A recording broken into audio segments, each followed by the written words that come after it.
Hi guys, welcome back to the barn. Woodworking material supplies can be an issue when you're living in a remote rural location. Typically in this part of the world, construction is a mixture of concrete and masonry, and there isn't very much timber frame buildings around. Also, internally, metal drywall systems and composite systems seem popular, which means the local DIY don't carry a great deal of joinery quality timbers. And what joinery timbers do seem to be stocked seems to be made up of small parts glued together, an engineering solution, and although that timber is very stable, it's not very pleasing on the eye. One workaround that I've adopted is to use inch-thick parquet floor, which is good quality and is relatively cheap, although it does limit the number of faces you can use because of the anti-cup grooves on the rear of the boards. When it comes to sheet materials, the stores usually stock plywood, mostly internal and mostly from hardwood veneers, cheap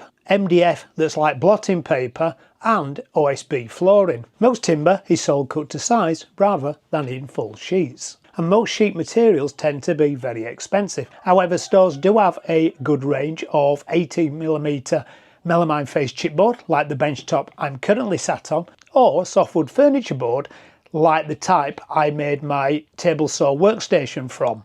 If I venture into the larger cities, I have a much wider stock of materials available to me, but the cost of delivery is very expensive. Since I bought my trailer earlier in the year, it has helped immensely, and I made sure that my trailer was large enough to lay an 8x4 sheet, or a metric equivalent of, flat down on the bed. Which brings me to the topic of this video. The other day when I was browsing the material racks of my local DIY shop, I stumbled across this product, and it's a product that I've never seen before. So over the next few minutes, let's perform some experiments on this material. And looking ahead, I have a vanity unit to build for my new bathroom, and I'm hoping this material might be useful for that build. Okay, so just before I make any cuts into this board, let's just have a look what it actually is.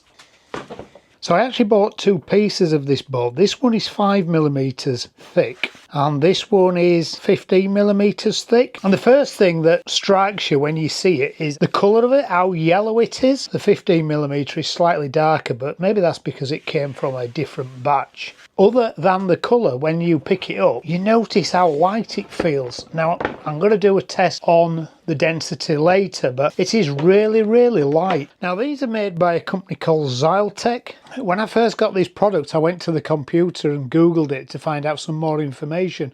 And actually, Xyltech on their website don't really mention it. Their main focus on their websites is with their composite decking boards, either for outside decks or for boats or the marine industry, but it doesn't actually specifically say anything about these boards. And the information is in pretty much all European languages, but let's concentrate on the English language. It's a composite panel, and apparently it's warranted for 10 years. So just looking at the general information, Xyltech Composite fibre panel is a new ecological material.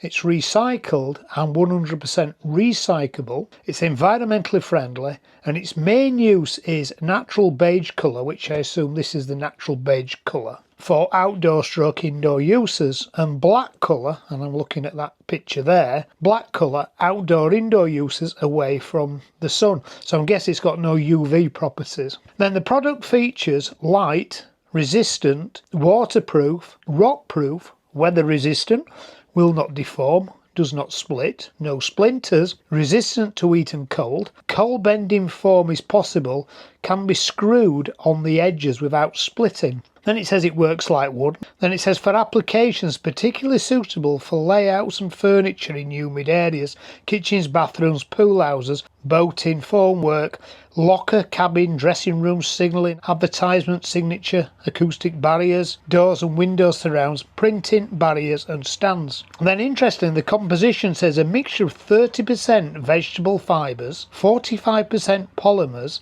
25% additives. Foam formulation contains no hazardous or toxic metals or formaldehyde. Well, of course, the formaldehyde thing has been around for a long time. When I used to work for timber importers years ago, there was a lot of following a UK Channel 4 programme, there was a lot of controversy about formaldehyde levels in MDF, and at the time the MDF industry published lots of information to say there was more formaldehyde in a tomato or a kipper than there were in a sheet of MDF. Things that do jump out is the weather resistance. Now the weather resistance, i.e. water resistance, is not really stated to any known British standard or European standard. Weather resistance on its own doesn't really mean anything. The other thing that came to mind later was that the panels are protectively wrapped and labelled on each individual one. It's not as though the DIY shop has bought a large panel and then cut it down for their own wrap. I assume they come from Xyltech's factory like this because of the way it's packaged. So now we've seen these panels, I'm going to take the protective wrapping off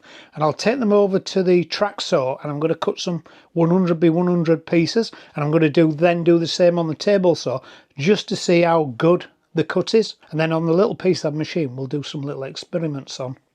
Okay, so I've removed the polythene face and the sticky label off the face, and unfortunately I forgot to press record. The joys of making YouTube videos. But I have to say the face is very, very smooth. It's like a plastic laminate. It's that smooth. It's certainly smoother than my melamine face worktop. The edges are very good. You can see the saw cuts in from the factory, but they are smoother than the edge would be of a sheet of MDF, so I'll be interested to see how that sounds later. So let's cut a little sliver off the end of these just to put a square edge on. I've had to put a little block there just so I don't have to reset my track up or else this slides underneath. Well, that's a little sliver, it's a few millimetres. That's quite bendy. I don't think you'd be able to do that with MDF. Look at that. Oh, broke it now. But yeah, that really is bendy. That's my first cut there. Let's do the same with the 15mm.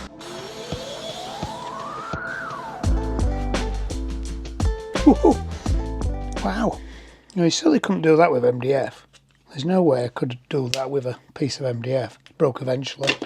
Okay, so that's my square edge. Let's cut, so 100mm, put a line on there. It's actually that smooth. Struggle to actually put a pencil line on it.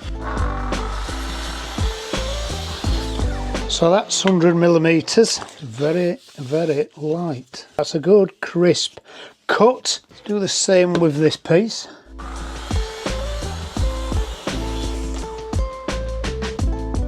Just cut from there 100 by 100mm square.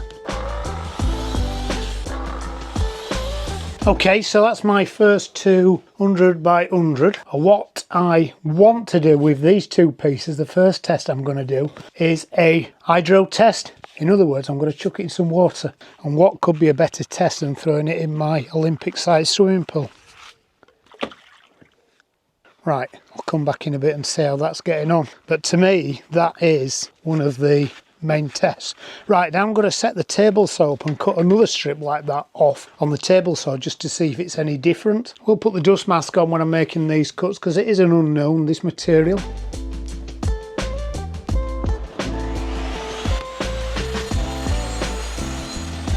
It feels nice to cut. There's no rough edges there, so that's no different to cut them. Actually, because it's so slider, it's a dream to cut.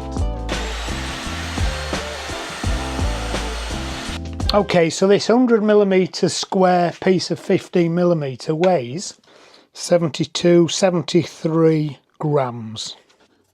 If I remember rightly from my interactions years ago with the likes of Caber, Kronospan, Medite MDF, their MDF is around about 700 kg a cubic metre. Let's have a look if that's correct. Medite MDF has a density of 753. I won't far out then, would I? So 753 times 0.15. That's 11.25 kg. For a 15mm square piece times 0.1 times 0.1. So a piece of 15mm Medite MDF would weigh 112 grams. So it would be, so it's 53% less dense than MDF. So I'm guessing because it's aimed at the marine market, that's a big difference when you're building boats. Oh, my iPad's gone flat. So that's a lot. If you're building lots of furniture, kitchen units, bathroom units, galley on a boat, I'm guessing all that weight saving adds up. That's interesting that it's so much lighter. Out of interest, it's been about half an hour ago since I threw that piece in the pool. Let's go and have a look, see if anything's happened to it yet. I don't really have any MDF. I've just had to go through my offcut pile to find some, because all the MDF I bought a while ago to do a project, after about 2 weeks of having it in the workshop, when it was really rainy, went mouldy and I had to throw it away. And the fact that this has already been in the workshop for a few weeks and not gone mouldy says to me that it's already better in terms of water resistance. Now my camera's not water resistant, so I better not drop that in the water. Well, so far, after 30 minutes or so soaking, there's been no change. Okay, so let's run the route around it just to see what that looks like, and then we'll give the edge of it a sand.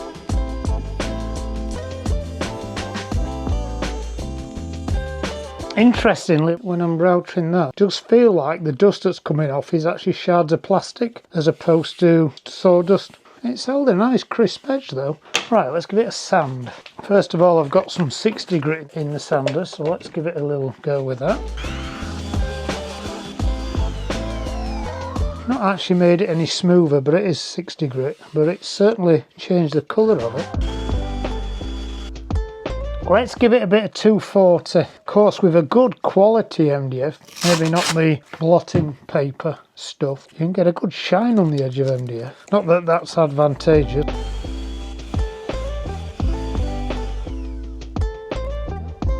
That's good. It feels nice and uniform.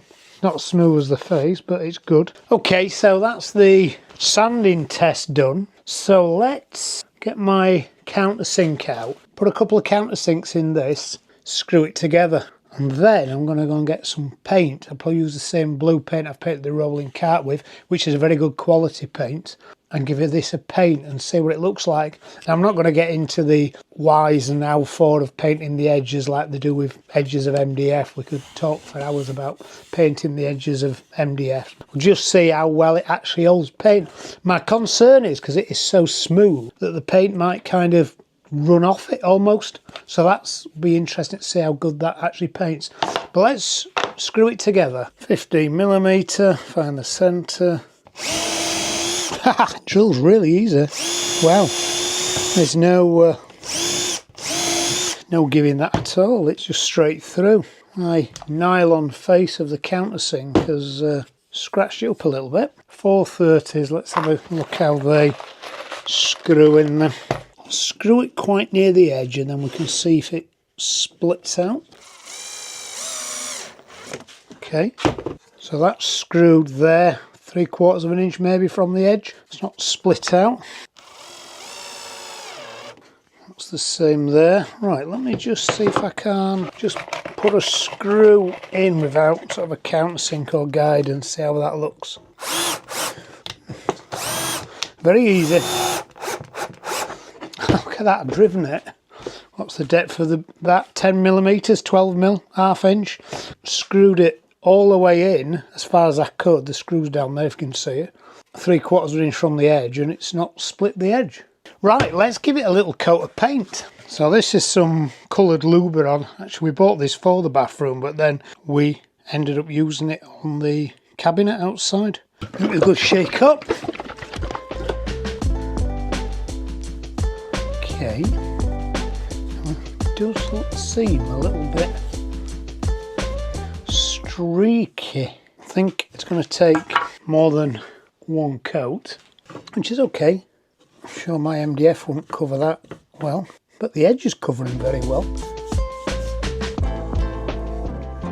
Base will take some painting. Now, one thing I'm going to do, I think I'm just going to sand the face of one of them samples, see what that looks like, and give that a coat of paint.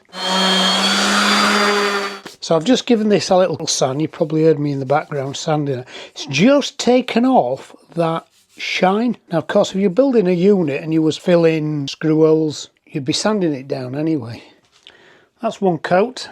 Right, I'm going to leave that there for tonight. I'm going to let that dry. I'll give it another coat tomorrow, and I'm going to set the router up, and we'll put a groove or a mould down the middle of the panel like we would if we were making, say, a raised panel door, because I'm interested to see what the quality is like when creating a panel effect in the middle. Going back to about Medite MDF, people used to like to buy Medite because they thought it held a mould better and it needed much less cleaning up, sanding up, whereas you get some of these cheaper MDFs and you put a mould on and it's really furry, and no matter how much you sand it, you can never get away from that furriness. Just before I go tonight, we'll just have another look at these samples. I'll leave them in overnight, or I'll try to. Lynn's gone out tonight, she'll come back and say, why is them floating around in my pool? That feels okay. Doesn't feel any heavier, so I'm guessing it's not soaking the water up.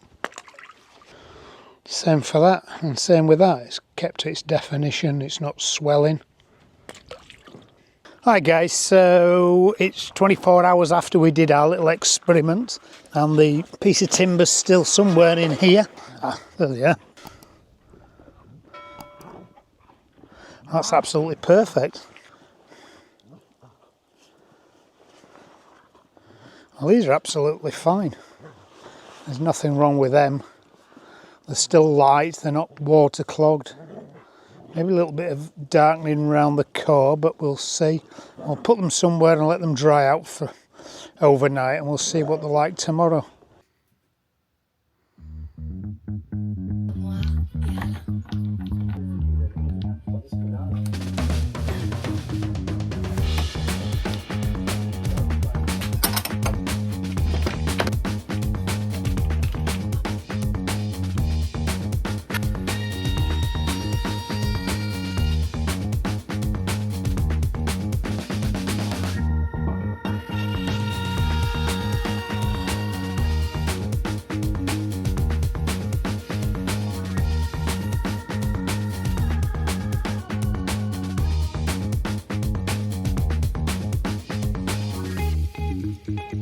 Okay, so I put the V-grooving router cutter in the table and just made a couple of deepish passes through the 15mm piece just to replicate a tongue groove panel, say on a bathroom wall. Let's cut. Okay, we'll give it a little clean up, then I'm going to add it to my painting pile. And whilst I was doing that, I thought, let's just put a little groove in the 5mm piece and see if I can bend it.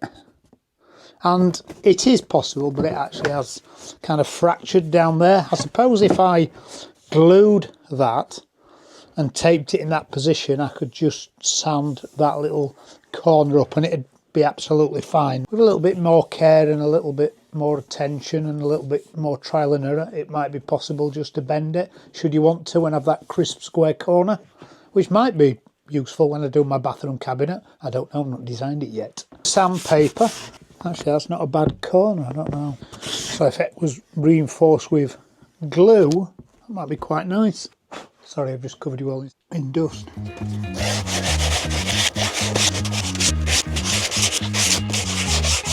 Okay, so that's relatively smooth after not too much of a sand. So let's put some paint on that. What I will do is I'll just scuff up part of that face just to see if it holds paint any better. That part there I've scuffed up, so we'll see if that holds paint any better.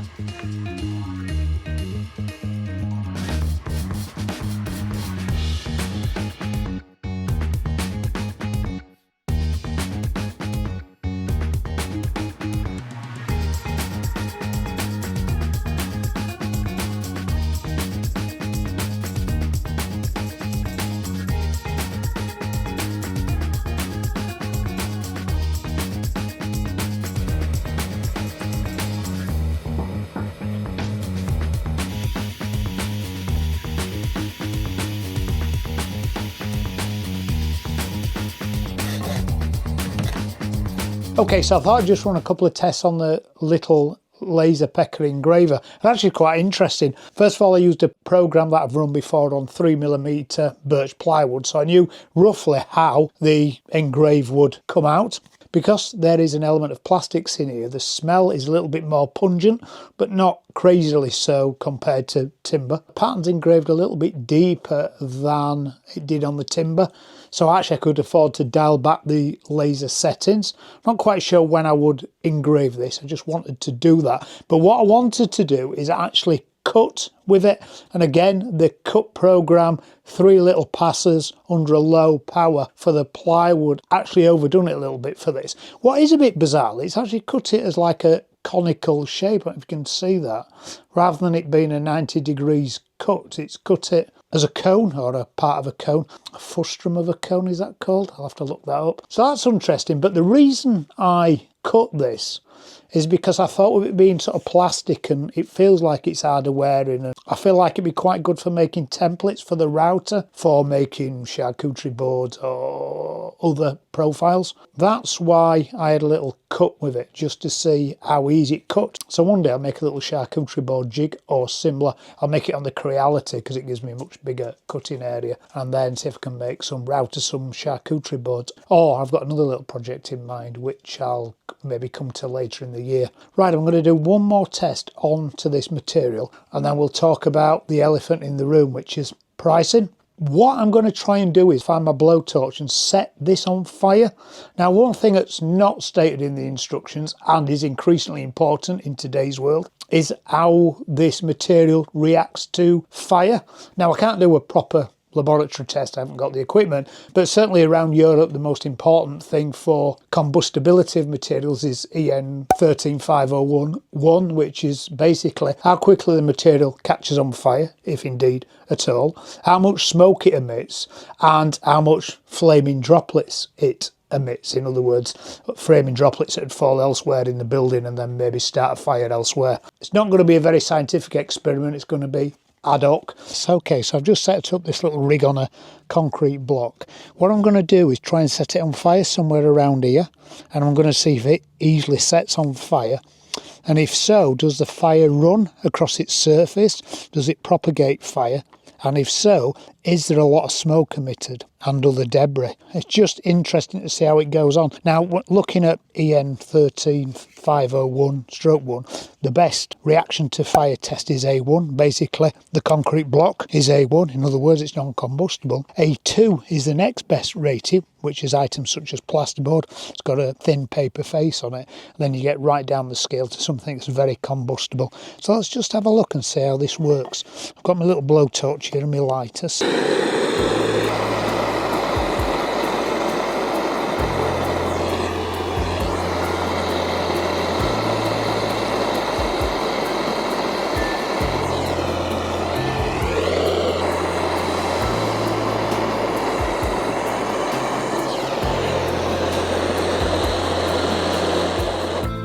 Okay, so interestingly, it did set on fire, but actually charred on the surface. It's gone soft, but it has extinguished. There was a little bit of black smoke though. That's probably not any worse than other timber products would be. Most of the timber products will be down at C or D on the combustibility scale, so all in all, that's not too bad. Okay guys, so this concludes our little round of experiments. I hope you enjoyed them. So we cut the board on the track saw, we cut the boards on the table saw, we've routed them, we've sanded them, we've painted them. And in terms of painting, this board I started with, where we've painted the edge and the face, this has had 3 coats of a relatively quick drying solvent-free paint. That's nice and smooth, there's no furry edge.